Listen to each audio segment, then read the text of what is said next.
Well, I left the world of pixels, so... Am I even in the right universe? I mean, I know I was in a different dimension last time, but at least it looked the same. This looks...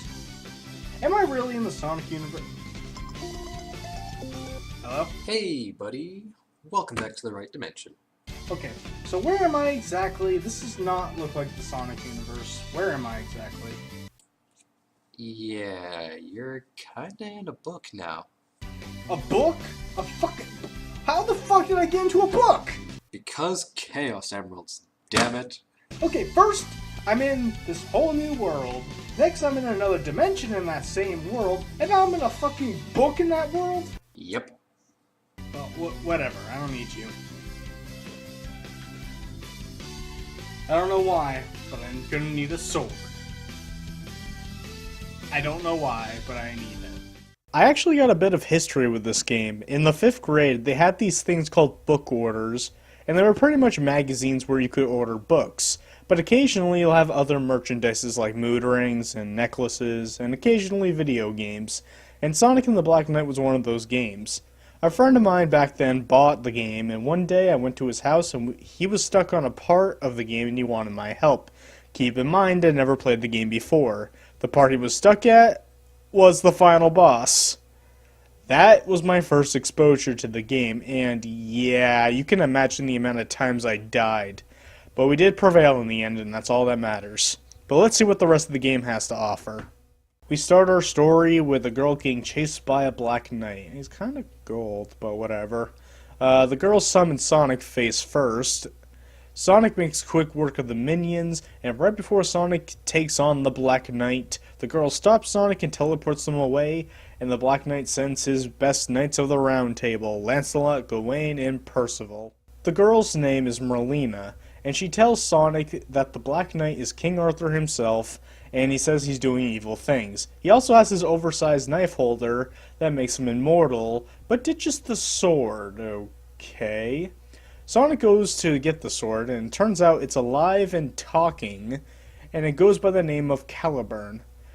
But before they have the chance to fight over each other, King Arthur shows up to duel Sonic. While Sonic wins the duel, but because King Arthur is immortal, he flees, causing the group to figure out what to do next.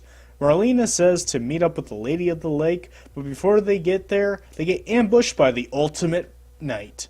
Once they reach the Lady of the Lake, she sends Sonic on some trials while fighting the other Knights of the Round Table and collecting their swords.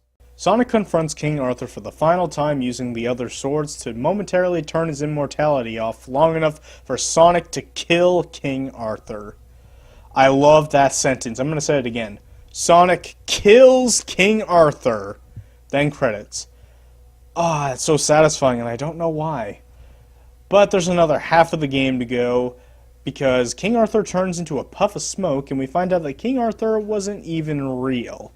And Merlina just tricks Sonic into giving her the immortality oversized knife holder, and her plan is to make the whole world immortal.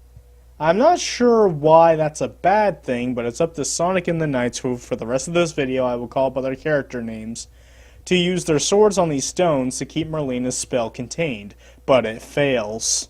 So Sonic goes straight to the source, which ends up his ass getting kicked. Even Caliburn dies here, but Sonic won't give up, and Shadow, Knuckles, and Blaze give Sonic their swords, which causes Sonic to transform into Excalibur Sonic. This is either the coolest supersonic form ever, or the stupidest, but either way, I love it.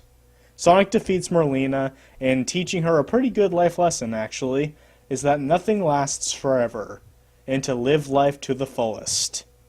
AKA, live and learn. And Sonic ends up being King Arthur at the end. The end. I think to this day, Sonic and the Black Knight has the best story in any Sonic game. It's aged greatly, it's a fun adventure and isn't afraid to take itself seriously, in a way that you know you're playing a Sonic game. And this is the best Sonic we've ever gotten. He's such a heroic hedgehog who, even if he knows if he's doing the right thing, that some might see him as a villain, it seems he's gotten wiser over the years. Like, he's cocky, but he's not as cocky as he used to be. He's even giving out good life lessons. Are we sure he's 16? No way in hell. He's got to be around 20. And Jason Griffin proves that he is Sonic. Roger Craig Smith is a good Sonic, but after this game, I started to hate Roger's Sonic. It feels like this Sonic is taking so many steps back in character development, especially with you. It's just, it feels like in Black Knight and started in Unleash, Sonic was just getting older, he was getting wiser, he was really like an old hero. But Colors and Beyond, he's just an immature brat. It's kind of how I feel about Spyro 2 to 3, where Spyro 2, he feels like he's like this old hero, even though he's not.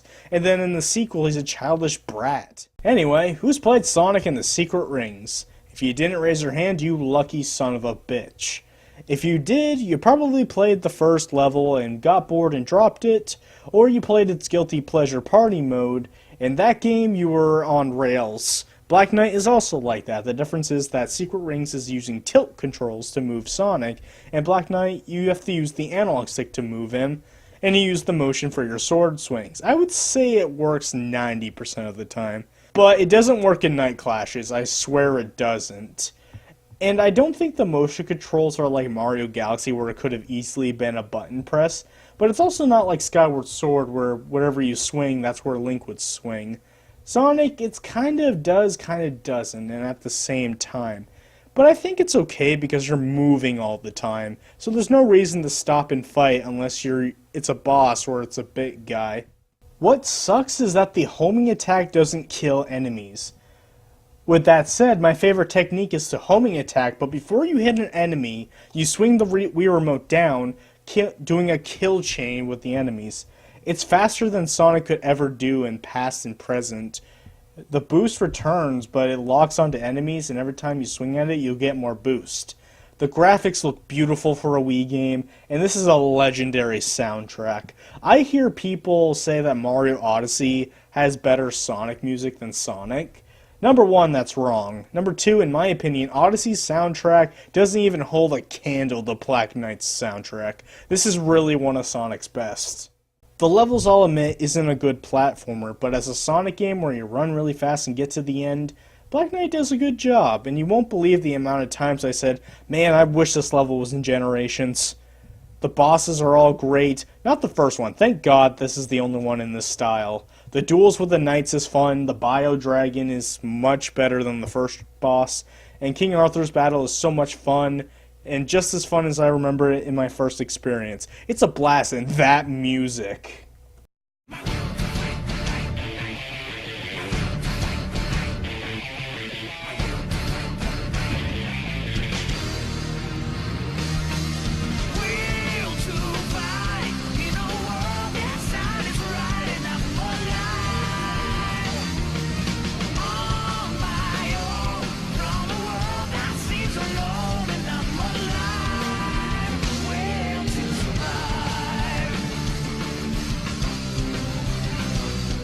The final boss is one of my favorite final bosses in Sonic game, period.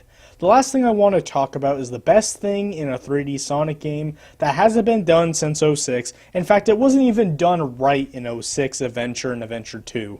And it's not until Kind of Enforces they brought this back, and that is multiple playable characters that play like Sonic, but they have something unique. Like Shadow is a stronger Sonic, and kind of slower. Knuckles can glide. Blaze can do a double jump and an air dash. They all have different sword attacks. This is what I want in all 3D Sonic games. Multiple playable characters that play like Sonic, but they have something different. And Black Knight does this the best. If this was just a judge between playable characters, then this is definitely the best Sonic game in that category. Anyway, Sonic and the Black Knight gets an 8 out of 10. It's a great game in my opinion. I love it to pieces, but I know people might not. Like, people might not like the sword gameplay and yada yada yada. But I have too much fun with this game that I was going to give it a 7, but I love this game so much, I'm going to bump it up to 8. I do admit that it's really short. The story can be done in like 3 hours if you're good. But I think you can get this game cheap nowadays, and I would definitely pick it up if you are interested. Part of me really wishes we can go back to the storybook series. I know Secret Rings was trash, but Black Knight showed a lot of promise, and even if we don't need to go back to that gameplay style, it'd be really nice to have these locations, because, let's be honest, we're all sick of Green Hill Zone. Yeah. That's the end of it. Oh, right on cue. Alright, 3 down, 4 to go. Oh boy, I can taste freedom. Okay, so anyway, I'm Noah the NNBandicoot. Thank you all for watching, and let's go to the next area. I'm not even halfway done yet. I'll see you guys next time. Bye!